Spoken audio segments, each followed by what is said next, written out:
আসসালামু আলাইকুম রহমতুল্লাহি ওয়া বারাকাতুহু নাহমাদুহু ওয়া নুসাল্লি আলা রাসূলিহিল কারীম আম্মা বা'দ ফাবিসমিল্লাহির রহমানির রহিম ক্বালা নবী সাল্লাল্লাহু আলাইহি ওয়াসাল্লাম ইযা খাতাবা ইলাইকুম মান তারদাউনা দীনাহু ফাযাওয়িজুহু। প্রিয় দর্শক, আশা করছি সকলে ভালো আছেন। আল্লাহ সুবহানাহু ওয়া তাআলার দয়া, আপনাদের দোয়ার বরকতে আমি অধমও ভালো রয়েছি আলহামদুলিল্লাহ। আপনাদের পাড়া প্রতিবেশী, আত্মীয়স্বজন এবং আপনি নিজে কেমন আছেন অবশ্যই কমেন্ট বক্সে জানাবেন। প্রিয় দর্শক, আজকে খুবই আমার নিকট গুরুত্বপূর্ণ একটি বিষয় নিয়ে আলোচনা করতে যাচ্ছি। আপনাদের কাছে বিষয়টি গুরুত্বপূর্ণ হতেও পারে, নাও হতে পারে। এ বিধায় বললাম যে আমার নিকট। সেটি হচ্ছে যে আমাদের বিয়ে শাদী দ্রুত না হওয়ার অসংখ্য কারণ। আমাদের বিয়ে শাদী দ্রুত না হওয়ার অসংখ্য কারণ, এই বিষয়ে আলোচনা করব ইনশাআল্লাহ। তো সর্বপ্রথম আমি আপনাদেরকে কয়েকটা ঘটনা বলব, যেখান থেকে আপনারা বুঝতে পারবেন যে আপনার দিলের মধ্যেও হয়তো এই সমস্ত কথাগুলো থাকতে পারে। আপনার যদি বিয়ে না হয়ে থাকে, আপনার বিয়ে দ্রুত না হওয়ার কারণসমূহের মধ্যে আমি যে সমস্ত কথাগুলো সামনে বলবো, এর ভিতরে একটি না একটি কারণ অবশ্যই থাকবে বর্তমান প্রেক্ষাপট অনুযায়ী, যদি আমার চিন্তা চেতনা ভাবনা যদি ভুল না হয়। সেটি হচ্ছে যে আমরা যখন পাত্রী দেখতে যাই বা পাত্র দেখতে যাই, মেয়ে পার্টি যখন ছেলে দেখতে যায়, ছেলে পার্টি যখন মেয়ে দেখতে যায়, তখন আমরা কি দেখি? আমরা দেখি যে ছেলে সুন্দর কিনা, উঁচা লম্বা কিনা, এবং তার আর্নিং কীরকম, অর্থ সম্পদ কীরকম আসছে, এগুলা দেখি। তার বংশমর্যাদা কীরকম, এগুলা দেখি। তার টাকা করি কীরকম আসছে না সেটা দেখি। আবার পাত্রপক্ষ যদি কনে পক্ষকে দেখতে যায়, তাহলে মেয়ে সুন্দর কিনা, মেয়ের চুল লম্বা কিনা, মেয়ের চক্ষু হরিণের চক্ষুর ন্যায় কিনা, মেয়ের হাতের আঙুল চিকন চিকন কিনা, মেয়ের নাক বাঁশের ন্যায় মোটা, বাঁশের ন্যায় চিকন কিনা, মেয়ের পা সুন্দর সাইজের কিনা, বা মেয়ের বডির ফিগার টল ফিগার কিনা, ঠিক কিনা, সুন্দর কিনা, এই সমস্ত বিষয়গুলো দেখি। মেয়ের বাবা টাকা করে আসছে কিনা, অর্থ সম্পদ আসছে কিনা, মেয়ের দুলাভাই কী করে, মেয়ের ভাই কী করে, এভরিথিং বিস্তারিত এই সমস্ত জিনিসগুলো আমরা দেখি। আমি সহজে বোঝানোর জন্য আপনাকে আমার জীবনে এক্সপিরিয়েন্স থেকে একটি ঘটনা বলি। আমি হয়তো অনেকেই জায়গার নাম বললে চিনবেন। এক হাফেজ সাহেব, এর বাবা আমাকে ধরেছে যে একজন কনে মেয়ে দেখে দেওয়ার জন্য তার সন্তানকে বিবাহ করাবে, হাফেজ সাহেবকে বিবাহ করাবে। তার বাবা আমাকে বলতেছে একটি মেয়ে দেখে দেওয়ার জন্য। তো আমি আমার আত্মীয় স্বজনদের মধ্যে দুইটা তিনটা দেখেছি। আমার সচরাচর একটি অভ্যাস কি, যে আমার আত্মীয় স্বজনের মধ্যে হোক বা দূরের কেউ হোক, যাকে আমার পছন্দ হয়েছে, ভালো লাগে, আমার ব্যক্তিগত দিক থেকে মানে আমারই তাকে ভালো লাগে, এরকম যদি কাউকে পাই, তাহলে অন্য কাউকে গিয়ে বলি যে অমুক জায়গায় একটি মেয়ে আছে বা অমুক জায়গায় একজন মানুষ আছে, সে খুব ভালো। ভিতরগত অবস্থা আল্লাহ পাক রব্বুল আলামিন ভালো জানে, কিন্তু সে খুব ভালো। যাকে আমার ভালো লাগে। কিন্তু যাকে আমার ভালো লাগে না বলতে, যার চলাফেরা, কথাবার্তা, উঠা বসা সুন্দর কিনা, সব কিছু মিলিয়ে শরিয়া মোতাবেক, ইসলাম মোতাবেক কিনা, এটা দেখি। এখন আমার এই ভালো লাগার মানুষগুলোর মধ্যেই কিছু কিছু মানুষ এরকম আছে যাদের কথায় আমি খুবই কষ্ট পাই ওই দৃষ্টিতে, যে আল হকমুরুল, সত্য কথা, হক কথা, সঠিক কথা হচ্ছে তিতা। তারা এরকম কিছু তিতা কথা আমাকে বলে ফেলে, মানে ওটা সঠিক কথাই, কিন্তু সঠিক কথা আমাকে বলে ফেলে যেটা তার আমি কষ্ট পাই, এটা সবাই পাবে। তো ওরকম কিছু আত্মীয় স্বজন আছে, ওরকম কিছু ফ্রেন্ডস সার্কেল আছে, তাদের কথা সত্য, কিন্তু কথাগুলো আমার কাছে খুবই খারাপ লাগে। কিন্তু সে মানুষ হিসেবে খুব ভালো, এটা আমি বলি। আমার তার কথা, আচার আচরণ যদি আমার কাছে খারাপও লাগে, সে এটা ঠিক করছে, তারপর যদি আমার কাছে খারাপ লাগে, এরপরও আমি বলি না যে সে মানুষটা খারাপ, কারণ সে আমার কাছে একটা আচার আচরণ খারাপ করছে, মানে আমার একটা আচরণ খারাপ বিদায় সে আমার সাথে খারাপ আচরণটা করছে। তো সে মানুষটা কিন্তু প্রকৃতপক্ষে ভালো, তার একটি আচরণ আমার সাথে খারাপ করার দ্বারা, আমার খারাপ আচরণের দ্বারা সে ওই আচরণটা করছে, এই জন্য তাকে খারাপ বলবো যে এই অভ্যাস আলহামদুলিল্লাহ আমার মধ্যে নেই। তো এই বিধায় আমি আমার আত্মীয় স্বজনদের মধ্যে থেকে দুইটা পাত্রী দেখাইছি, বিশ্বাস করবেন না আপনারা, মনে হয় খুবই সুন্দর, শিক্ষিত, উঁচা লম্বা, পরিষ্কার, খুবই সুন্দর। আমি এক কথায় আপনাদেরকে বুঝিয়েছি যে আমারই পছন্দ হয়েছে, আমার খুবই পছন্দ হয়েছে। কিন্তু এই জন্য আমি তাদেরকে নিয়ে আসছি যে আমার যেহেতু পছন্দ হয়েছে তাদেরও পছন্দ হবে। কারণ দিন শরিয়া মোতাবেক যে সমস্ত গুণাবলী তার মধ্যে থাকা দরকার, প্রয়োজন, ওগুলো তার মধ্যে আছে বিধে আমার পছন্দ হয়েছে। ইসলামকে সবাই সাপোর্ট করে, সবাই পছন্দ করে, এবিধে তাদেরও পছন্দ হবে, এই জন্য আমি দেখেছি। আমার আত্মীয় স্বজনদের বাহিরেও যারা পরিচিত আছে তাদের মেয়ে, কারো বোন, তাদেরকেও দেখেছি। ওই হাফেজের কারো পছন্দ হয় না এদের, মানে আমি যেগুলো দেখেছি ওগুলো কাউকে সে পছন্দ করে না, পছন্দ হয় না। পরে আমি একটা একটা করে তার কাছে কারণ জানতে চাইলে কেউ বলল, কারো ব্যাপারে বলল যে তার বাড়িঘর ঠিক নেই, হ্যাঁ, আবার কারো মেয়ে ঠিক আছে, মেয়ে উঁচা লম্বা, পরিষ্কার, শিক্ষিতা, ঠিক আছে, কিন্তু তার বাবা মানে শিক্ষিত না। আরেকজনের ব্যাপারে বলল যে তার মেয়ে ঠিক আছে কিন্তু তার বাবার টাকা পয়সা নেই, অথচ সেই কোরআন হাফেজ। গেল এই কথাটা। এখন সে বিয়ে করছে, আপনারা বললে বিশ্বাস করবেন কিনা জানি না, হয়তো আপনারা এরকম মনে করতে পারেন যে মানে আমি আপনাদেরকে কথাটা বিশ্বাস করানোর জন্য বলতেছি। বিশ্বাস করবেন না মনে হয়, এমন জায়গায় গিয়ে সে বিয়ে করছে, ওই মেয়ে না স্কুলে পড়েছে, না মাদ্রাসায় পড়েছে, না স্কুল মাদ্রাসার বারান্দা দিয়েছে, না মুক্তবে কোরআন পড়েছে, এরকমও না। অনেকে পরিবারের কনের সন্তান এরকম আছে না যে স্কুল মাদ্রাসা পড়তে পারেন, ঠিক আছে, কিন্তু কমসে কম মুক্তবে কোরআন শরীফ 1 খতম 2 খতম হলো, মোটামুটি কোরআন শরীফ হলো পড়ছে, এরকমও না মেয়েটা। কি বলবো আপনাকে, ওই মেয়ে নিজের নামটা নিজে লিখতে পারে না, না। আর ওই মেয়ের বাবা মা, আচ্ছা, মেয়ের যেই অবস্থা তার বাবা মার কী অবস্থা হবে? বাবা মা যদি শিক্ষিত হতো তাহলে অবশ্যই তো মেয়েকে শিক্ষিত বানাইতো। তার অন্যান্য ভাই বোনদের কী অবস্থা? অবশ্যই একটি ছোট ভাই তার হাফেজ মানে হেফজখানে দিচ্ছে, এখন হেফজ শেষ করেনি, হেফজখানা মানে স্টাডি শুরু করতেছে মনে হয়, এরকম হবে। তো শেষ পর্যন্ত বাঁচতে গিয়ে এরকম জায়গায় গিয়ে পড়ছে, তার এদিকেও না ওদিকেও না, মেয়ে নিজের নামটা কিন্তু লিখতে পারে না, বেশি বাঁচার কারণে।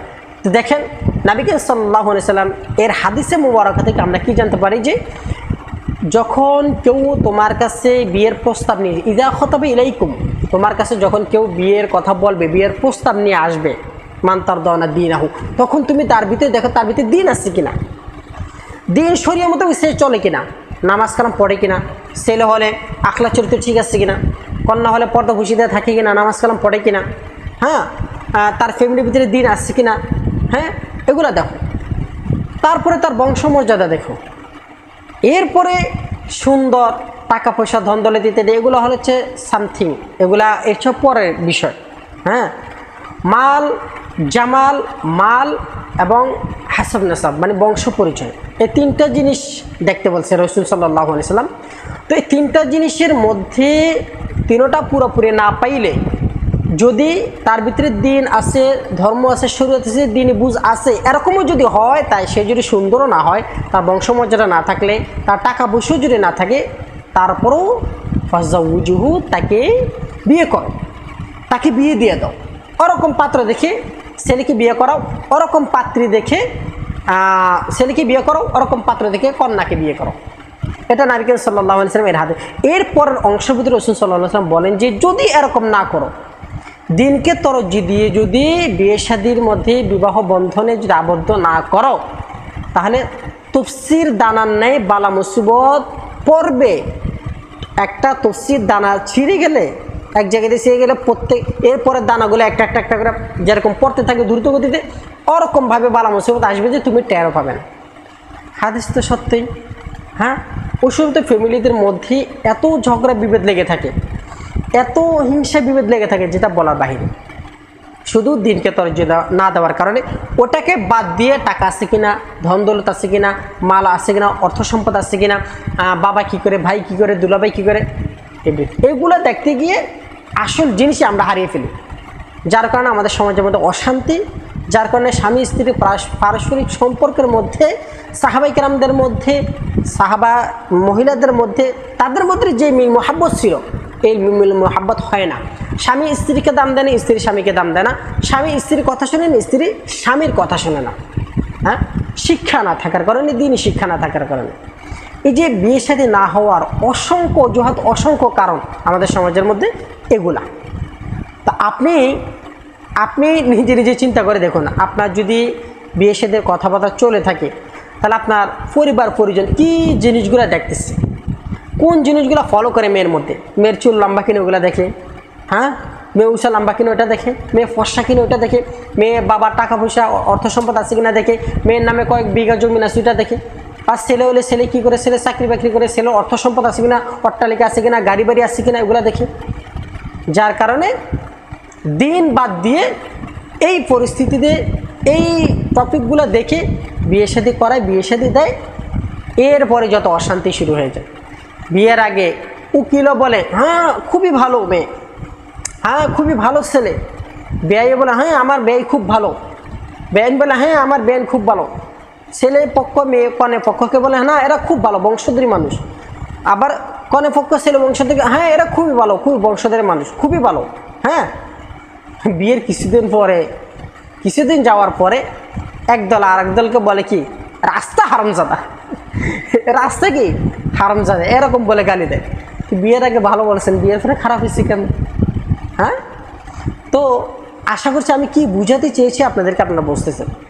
তো আমাদের সমাজের মধ্যে যাদের বিয়ে সেটা এখনো হয় নাই, হইতেছে না, এই ছেলের বয়স 30-35 হয়ে গেছে, বিয়ে হচ্ছে না, মেয়ের বয়স 25 বছর, 26 বছর, 27 বছর হয়ে গেছে, আরও বেশি হয়ে গেছে, কিন্তু মেয়ের বিয়ে হচ্ছে না। ওই শুধু ওগুলা দেখার কারণে একজন লোক তার কন্যার জন্য ছেলে দেখবে, হ্যাঁ, হুজুর পাত্র খুঁজতেছে, আলেম, মাওলানা, মুফতি, মুহাদ্দিস, এই ক্যাটাগরির মোটামুটি আলেম জামাই সে খুঁজতেছে। বিশ্বাস করেন আমার কাছে এসে যখন এই কথাটা বলল, আমার মানে এত রাগ হইল, পায়ের রক্ত মাথায় উঠে গেছে। এখন আপনারা প্রশ্ন করতে পারেন যে রাগ হওয়ার কী আছে? একজন মানুষ আরেকজনের কন্যাকে আপনার আমার কন্যাকে আমি ভালো একটা পাত্রের কাছে দিব, হুজুর জামাই সে দিব, ভালো জামাই দেখে দিব, এটা আশা আকাঙ্ক্ষা তার চিন্তাধারা চেতনা থাকতেই পারে, সে ওই দিক তালাশ করতেই পারে। তো আপনার রাগ হওয়ার কথাটা কি? রাগ হওয়ার কারণটা কি?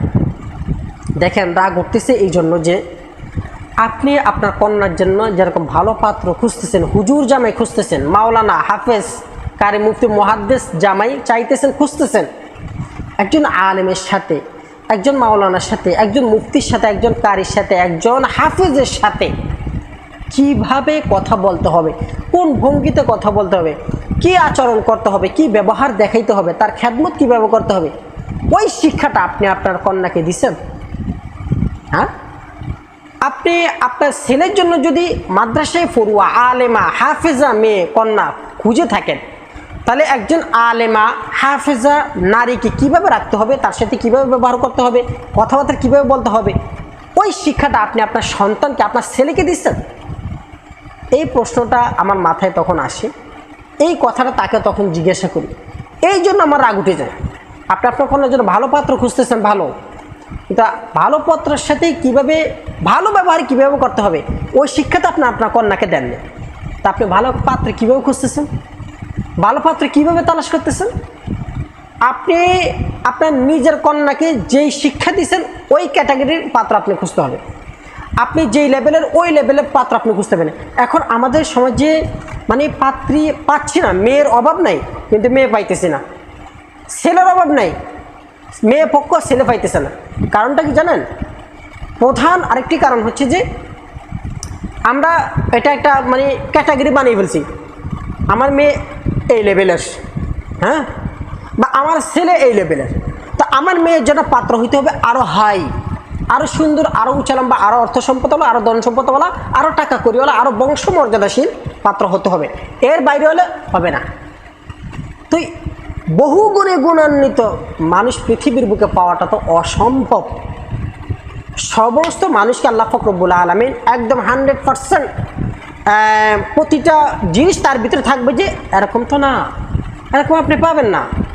ছেলের জন্য বউ খুঁজতেছে, বউ উঁচা হতে হবে, লম্বা হতে হবে, সুন্দর হতে হবে, পরিষ্কার হতে হবে, শিক্ষিত হতে হবে, অর্থ সম্পদ টাকা পয়সা জায়গা জমিন তার নামে থাকতে হবে, বাবা মা পিতা মাতা আত্মীয় স্বজন শিক্ষিত হতে হবে, এরকম হতে হবে, না হলে হবে না। এই যে আমরা সিস্টেম বানিয়ে নিছি, নিজাম বানিয়ে নিছি, কতগুলো রুল বানিয়ে নিছি, এই গুণাবলী তার ভিতরে থাকতে হবে। না হইলে বউ হবে, না হলে না। এই গুণাবলী তার ভিতরে থাকলে আমার মেয়ের জামাই হবে, না হলে না। পায় না তাই জামাইও হয় না, পায় না তাই বউও হয় না। এখন দেখেন প্রিয় দর্শক, এই সমস্ত জিনিসগুলোর কারণে, এই সমস্ত জিনিসগুলো তালাশ করার কারণেই আমরা আজকে কতটা পিছিয়ে আছি, আমরা কতটা ভয়াবহ ক্ষতির ভিতরে আছি, আমরা কতটা নোকসানের ভিতরে আছি অনুমান করতে পারবেন যদি আশপাশে নজর দেন। যারা দিনকে বাদ দিয়ে ওই সমস্ত জিনিসগুলো তালাশ করে বিয়ে করছে, তাদের পরিবার পরিজন, তাদের সংসার কীভাবে চলতেছে খোঁজ লাগিয়ে দেখেন। আর যারা ওই সমস্ত জরুরত তালাশ না করে শুধু দিনদারিয়ে দেখি বিয়ে শাদী দিছে, বিয়ে শাদী হয়েছে, তাদের সংসার কীরকম আপনি দেখেন, তফাৎ অবশ্যই করতে পারবেন। তাহলে মেয়ে দেখলে কীভাবে মেয়ে দেখতে হবে, কোন ক্যাটাগরির মেয়ে আপনার জন্য খাটবে হবে, আশা করি বুঝতে পারছেন। আর ছেলে দেখতে হলে কোন ক্যাটাগরির ছেলে আপনি নেবেন, চয়েস করবেন, পছন্দ করবেন, আশা করি বুঝতে পারছেন। আমাদের জীবনে, আপনার আমার জীবনে এরকম অবশ্যই যদি আপনি এই জিনিসগুলো ফলো করে থাকেন যেগুলো বলেছি, তাহলে অবশ্যই এরকম একটা মুহূর্ত আসবে বা এসেছে যে আগের যে পাত্রীটা দেখছি ওটাই ভালো ছিল রে, বা আগের যে পাত্রটা দেখছিল ওটাই ভালো ছিল রে, এত ঘাটাঘাটি করে কোনো লাভ হয়নি। যাই হোক প্রিয় দর্শক, তো অনেক মানুষ আমাকে জিজ্ঞাসা করে যে হুজুর ভালো পাত্রী যেন পায় বা ভালো পাত্র যেন পায়, এরকম কিছু আমল বলে দেন, এরকম কিছু আমল বাতলে দেন। আমল কোথায় থেকে বলবো ভাই, আমল তো আপনি নিজের ভিতরেই খুঁজতে হবে। আপনার নিজের ভিতরেই তো আমল নাই, আপনি কোন আমল করে খুঁজবেন? আমি আমল বাতলে দিচ্ছি, আপনি আমল করতেছেন কিন্তু পাত্র পাইতেছেন না। পাত্র পাইবেন কিভাবে? আমল করার পরে যেগুলো ফলো করতে শরীয়ত বলেছে ওগুলো ফলো করেন না, পাত্র পান না। মাঝখানে দোষ হয় হুজুরের, হুজুর কিছু জানে না, হুজুর ভুলভাল বলে দিছে, আমি ফলাফল রেজাল্ট পাইনি। আপনি নিজে ভুল করতেছেন যে ওটা স্বীকার করবেন না। যাই হোক প্রিয় দর্শক, ভিডিও এই পর্যন্ত ছিল। আশা করছি কি বুঝাতে চেয়েছিলাম আপনারা বুঝতে পেরেছেন। আসসালামু আলাইকুম ওয়া রাহমাতুল্লাহি ওয়া বারাকাতুহু।